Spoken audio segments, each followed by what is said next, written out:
What's up, guys? My name is Ben Nader. If you don't follow me already, I talk about entrepreneurship, business, investing, real estate, software, recruiting, and just all things making money in business. So if you love that kind of stuff, you should definitely subscribe to my channel. You should also be in our Facebook group, Recruiter Empire, link also down below this video in description.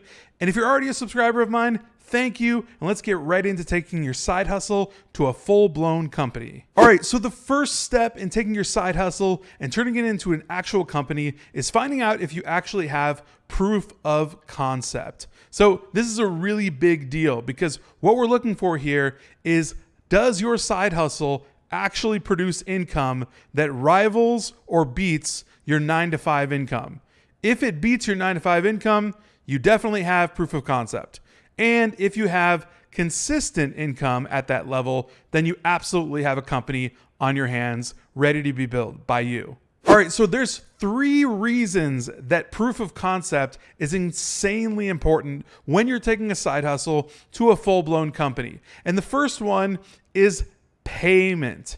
Are you actually getting cash flow? Cash flow basically means that you can take the side hustle and literally build and grow the business into a company, right? If you don't have cash flow in the right manner, you're not going to be able to do that, right? So cash flow is king. That's why everyone says that, because it literally is. You can't do anything unless you're actually cash flowing. So is the cash flow faucet on or off? You have to answer that for yourself, figure it out. Once you get proof of concept, then you'll know. But that's why cash flow is super, super important. Let's go on to number 2 as to why proof of concept is so important. All right, so number 2, you actually need profit. Like, this isn't going to become a company unless you're literally profiting. You can't just break even or have a fun side hustle that kind of like does what you want to do, but it's not really making money. Like, that's not going to become a company. You need to actually profit, meaning your actual gross margins need to be higher than your actual input, right? So whatever you input, you need to have higher outputs. So basically, if I buy something and go sell it for a higher price, I'm making profit. And if I make enough profit at volume, at scale, that means I'm profiting. So with that being said, profit is the number 2 reason that you actually need this proof of concept, right? So once you get that, once you get there, you know you're in the money, you know you're good, and you know you're ready to keep going to structure this thing into an actual company. All right, so number 3 as to why proof of concept is so important in this process is motivation. So check it out. When I first started my recruiting agency and realized that I was making double the money in recruiting in half the time that I was at my 9-to-5 job, I realized instantly that it did not make any financial sense for me to be there anymore. And I left pretty much 3 weeks after that, right? I built the company up obviously over some time, but after I realized that I was actually profiting and making enough money to literally double what I was getting paid in half the time, it just didn't make any sense. So right then and there, that motivation is all that I needed beyond all the freedom and everything else I wanted to just get out of the door to my 9-to-5 and into the company. All right, so let's go to step number 2 in the process of taking your side hustle to an actual company. So you're going to need to create a structure for legal and tax purposes. All right, so just to make this simple, I'm going to break it down very quick. You need to form an LLC, and you also need to create a business license for your business. So those 2 things need to go into effect. Let me explain exactly how they go in very simple terms. I'm not going to go bonkers on this, but I'll give you the basics and the core on what you need to do. All right, so an LLC is a limited liability company, okay? So everyone forms an LLC when they actually want to create a company, and the LLC is there to protect you. It's also there for other tax reasons and other purposes that we're not going to talk about right now, but the LLC is a different entity than you as the person, the human being behind the company. So it actually separates you from your business. So if anything were to incur, like you being sued, the company being sued, or the company going bankrupt, or the company being in debt, all of that is inside of the LLC. It is a separate entity than you as the human being person behind the LLC. So this basically means that, let's say your company just goes under and it's in a bunch of debt. They can't take your personal vehicle. They can take a company vehicle, but not your personal stuff. I really want to underscore how important this actually is, because you really never know what's going to go on in business and in life, and you want to have that protection. So absolutely 100% file that LLC. This is literally the first step in actually creating your company, like structurally. After you've made profit, after you have proof of concept, LLC is pretty much like step number one right there, and then registering your business, which we'll talk about right here, right now. So there's a few things that you'll actually be doing once you create the LLC, and there's 3 of them, right? One is you're actually going to go to your state and you're going to register that business name, right? Whatever name you use for your business, however you're doing business as, it's called a DBA, doing business as, you're going to want to register that as a business license. I'll talk about that later in a second. But what you're also going to want to do is, after filing the LLC, is you're going to want to get an EIN. It's called an employer identification number. Basically, it's like a social security number, but it's for your business. Okay, so that's what you use every time you fill out any kind of legal document for your LLC or for your business. So with your LLC and your EIN and your business name, if you have it already, you'll go into your local bank and you'll open up a business bank account. You're going to need this. This is exactly how every business does business. When you have cash coming in and all that kind of stuff, you need to be doing it through a business bank account. Just changes a few things between personal checking and savings accounts, and there's some perks to having it. So definitely create a business bank account, pretty much with whatever bank that you already bank with. Bank of America, Chase Bank, Wells Fargo, whatever. Just go into the branch and say, hey, I'd like to create a business bank account. Bring your LLC, bring your EIN, and if you already have your DBA, bring that as well.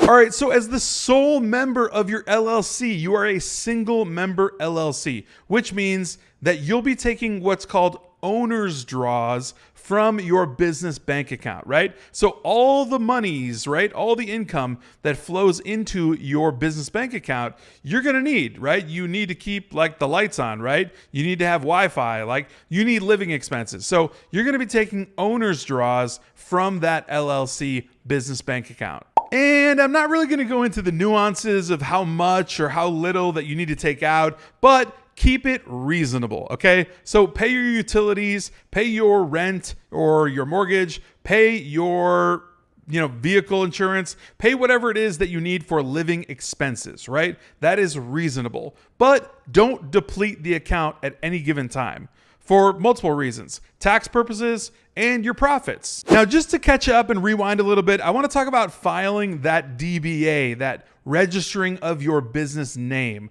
This is really, really simple. It's very similar to filing your LLC, which you do through the Secretary of State's website for your state. Similarly, you'll go to either the Department of Licensing, Department of Revenue. It's different in every state. But with that said, you'll go to that department online and file away that actual name of your business, right? The DBA, right? Let's say you're doing ABC Industries. That's your company name, right? You register that name and that becomes a business license for you. Then you'll get a paper in the mail in like 2 weeks and you'll get to hang it up if you want, or whatever you want to do, or just put it away because you actually don't need it anywhere. But it needs to be licensed, and that's how it goes, right? So with that said, once it is licensed, you're good to go. You have your LLC, EIN, DBA, you're all set. The actual registering of your business shouldn't cost you any more than about $30 to actually file with your state. All right, so step number 3, and the final step that I'm going to talk about right here, is the creative things that you're going to do after you've taken this side hustle all the way into a company and you're profiting and you're making money and you're having success. This is great, right? We need to do some creative stuff with your income as it comes in. So let's talk about that right now. All right, so the first thing that you want to do after doing a year of business as a single member LLC, you want to convert that exact LLC into what's called an S corporation, otherwise known as an LLC S, right? So that's going to be your holdings company.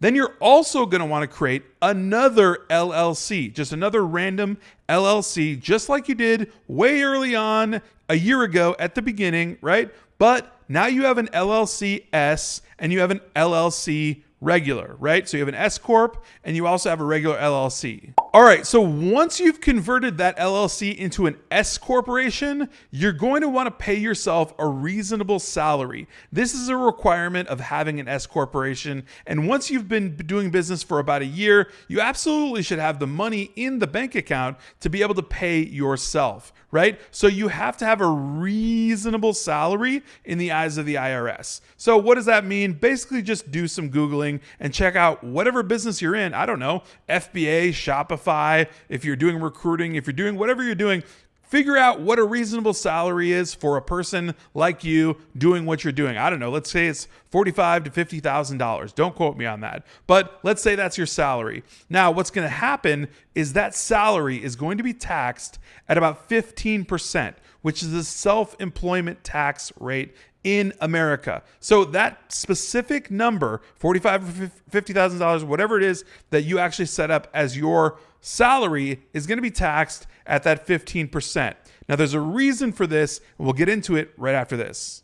All right, so follow me on this here, but your S Corporation, where you are taking a salary from, right, is actually going to now own the LLC that I just told you to go and create on the side. That LLC is where you're going to be doing most of the business, right? And your S Corporation is going to act more like a holdings company. If you don't know what that means, Google that, check it out, and you'll learn all about it. But that S Corp will be a holdings company, and it will hold multiple LLCs. But for now, at this point, we'll just call it one, right? So all the business activity should then flow through your other LLC, and then all the income should flow up towards your holdings company, your S Corporation, right? Where you have a salary that you're taking, right? Where you're actually an owner and an employee. Since you're still single member, you're going to be an owner and employee taking a salary, but also getting the income from the other LLC that this S Corporation actually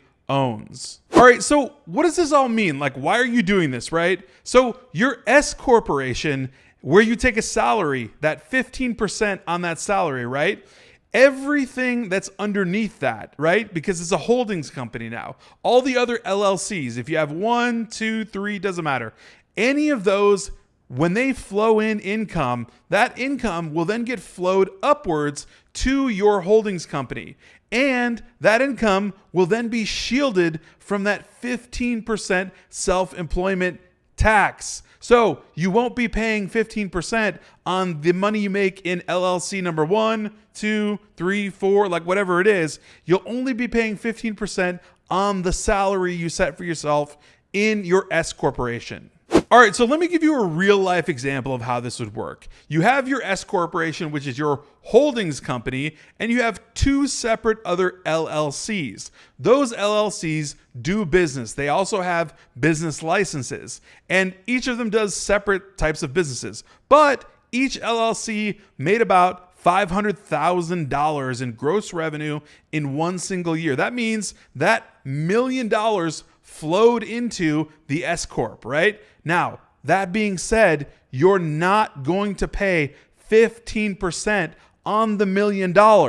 You're only paying 15% on that $45,000 or $50,000 salary you set for yourself, not on the gross revenue. Otherwise, you'd be paying $150,000 in taxes on self-employment if you made $1 million and brought it up into your holdings company. Do you see where this works? Now, doing this is not simple, and you should absolutely consult a very good CPA on how to structure out all of this, because it's not a really walk in the park situation. And this is absolutely not professional tax or legal advice coming from me whatsoever. So don't take it as that. But this strategy absolutely works for entertainment purposes only. But that being said, this is how you structure out your side hustle to actually become a real company and make tons of money and save a lot of taxes by doing everything I said to do. Listen, at the end of the day, if you intend on making lots of money, or if you intend on making any money whatsoever, that's like some good money, right? You need to be structured properly, because the last thing you want is to be double taxed or overly taxed based on whatever type of business that you're in and running, right? So you want to be structured properly, legally, and all good so that you're above board and everything is straight with your taxes. So at the end of the day, this structure is really something to follow up on and get yourself a really good CPA, as I mentioned, so that you can kind of follow through with it and actually put it into play. Because once you put it into play, it will absolutely work for you, and you'll definitely thank me later. Hey guys, if you found this video valuable whatsoever, please go ahead and smash that like button. Subscribe to the channel if you're not already. Definitely join our Facebook group, Recruiter Empire, link in description, and I will see you guys next time.